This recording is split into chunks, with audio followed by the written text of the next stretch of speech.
Let's see here. It says here that if you continue to learn French with the wrong mindset, you'll likely suffer from the following effects: slower progress, increased frustration, reduced speaking practice time, reduced happiness, and lower libido. No, how did that get there? That's not supposed to be there. Sorry. The language doctor is right. The mindset you have is crucial to your French journey. Parce que c'est un marathon, pas un sprint, and you wouldn't want to live with such uncomfortable symptoms for very long, right? So why don't I help you identify some of the signs that a bad mindset has set in so you can look out for them and be happier with your French. Ça te dit? Bien. Du coup, si vous êtes prêts, allez, c'est parti. Salut tout le monde! Moi, c'est Alex et ça fait 8 ans que j'apprends le français. It's been a deeply personal journey for me with many emotional ups and downs along the way. And here on the channel, I use my experience to help you speak French with confidence faster than I did. Partly by showing you what pitfalls to avoid, like in this video. In my work as a French language coach, I speak to so many people who are frustrated by lack of progress. And one of the most common reasons for this is that they are looking at the challenge in the wrong way.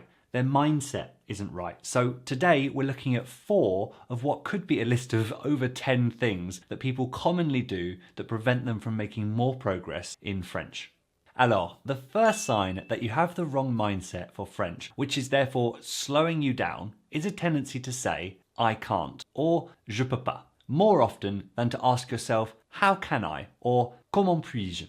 Now, I'm not saying there aren't things that you're not able to do yet. However, that doesn't mean you can't start to put things in place that lead to you one day being able to do them. One example of something I used to fear was speaking on the phone in French. I refused to do it. I would look for any way possible to achieve the task in another way. Send an email, use chat, Google the answer myself. I was thinking, I can't. I did some introspection and I realized that I was scared of them judging me and me not understanding them. When I started to think, how can I, instead of I can't, I started to be able to find solutions that would take me forward.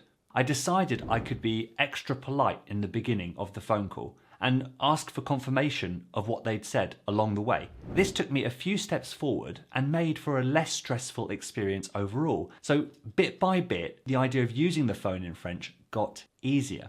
But it started with that one question, how can I? I can't do it right now, but how can I move a little bit towards being able to do it the way I'd like to? If you are closed off to solutions to small interactions like this, you're likely to treat bigger conversation opportunities in the same I can't way. And over days, weeks, months, and years, you'll speak less and therefore progress less and ultimately be unsatisfied. So as you can see, these little changes that occur from asking, how can I, will take you one step forward at a time. And believe me, these accumulate, leading to a positive snowball effect. Ils font boule de neige. Saying I can't leaves us where we are, right? That's obvious. So stay open and curious rather than closed off and pessimistic. Find the thing that takes you one step forward and watch the steps accumulate. Numéro 2 on the list of signs that your mindset is harming your French progress is that when you are around one or more other French speakers, whether they are a learner like you or a native, you compare yourself to them. Now, comparison isn't necessarily a bad thing, and it's completely natural. Taking inspiration from more experienced people can give you a big boost that you then channel into your decisions and your actions. However, if you lack confidence and feel like French is a big slog and that you're not getting better fast enough, comparison with others can keep you stuck because you think you'll never reach their level. Actually, what you should be doing is to try to be the best you can be. Remember, you just need to make consecutive small steps to move forward every single day and be better than the French speaker you were yesterday or the week before. It's not always linear, but as long as you keep going, the net result is progress. Use comparison to fuel you, not discourage you. Numéro 3 is that you have too strict a separation between French and the rest of your life. What I mean here is that you have set times where you sit down and work on something to do with French. You speak to your tutor, you complete that grammar worksheet, you do that listening exercise. Then you go back to real life. Now, having the discipline to take yourself out of a hectic schedule to work on your second language is a really great quality to possess, and please keep doing it. However, this can put a lot of pressure on yourself, and when life gets busier, this dedicated French time is often the first thing to go out of the window.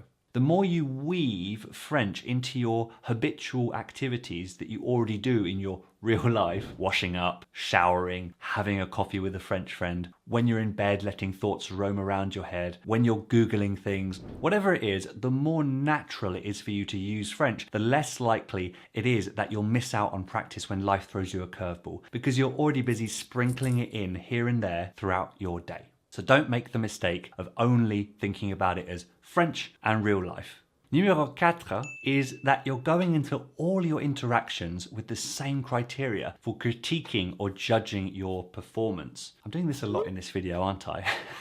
I should stop. Not all environments are the same, so you should be balanced and practical in your self-judgment. Speaking in a group of natives at a bar is far more challenging than a one-on-one class with your nice patient tutor from the comfort of your own home. So if you use the measuring stick for the French you speak with your tutor to judge your interaction with the group in the bar, you'll likely be disappointed. So sois équilibré, stay balanced. I've done that to myself. I have been in classes and thought I'm improving in the classes, and then I go out and speak with natives and I think I understand nothing. The problem is I am progressing, but the difference between speaking to natives who just speak with a lot of colloquial language and don't concentrate on speaking slower for you or refining how they speak for you, it's just too much of a huge difference. So you shouldn't judge it in the same way. Ultimately, if we aren't making progress, we can live with it for a few days or few weeks, but after a while, as driven French learners, something we want to achieve, we'll get frustrated and we can't get our time back. It's our non-renewable resource. So I found myself caught in these and other negative mindset traps, and I realized ultimately I was unhappy and I didn't want that. Non merci. I was learning French for pleasure, for me, so why should I spend so much time frustrated, unhappy? Thankfully, I realized it was something I could choose to turn around. Yes, it was a decision. So I got fed up of being unhappy and decided to enjoy the process instead. It was as simple as that. And I did it by first transforming my mindset and then by building strong habits for French. All of this I have built into the CFSC, or the Confident French Speaker Community, a 12-month program designed to get you to build the positive habits that keep you moving forward with your French confidence every single day, starting with cultivating an objective, inquisitive mindset that allows you to enjoy the process. French confidence isn't learned du jour au lendemain or overnight. It takes constant practice and reinforcement. So I'd love to speak to you if you are interested in making 2023 the year that you get out of the intermediate plateau and start loving the process again. Enrollment is open now if you're watching this near the release time of this video, and places are limited. The first step is a friendly chat with me in French and in English so I can better understand your situation. Click the link in the description down below. Merci beaucoup d'avoir regardé cette vidéo. J'espère te revoir très bientôt. Merci de laisser une mention j'aime en dessous de la vidéo aussi. That really helps me spread the word to more people on the internet. But until next time, tout le monde, ciao ciao.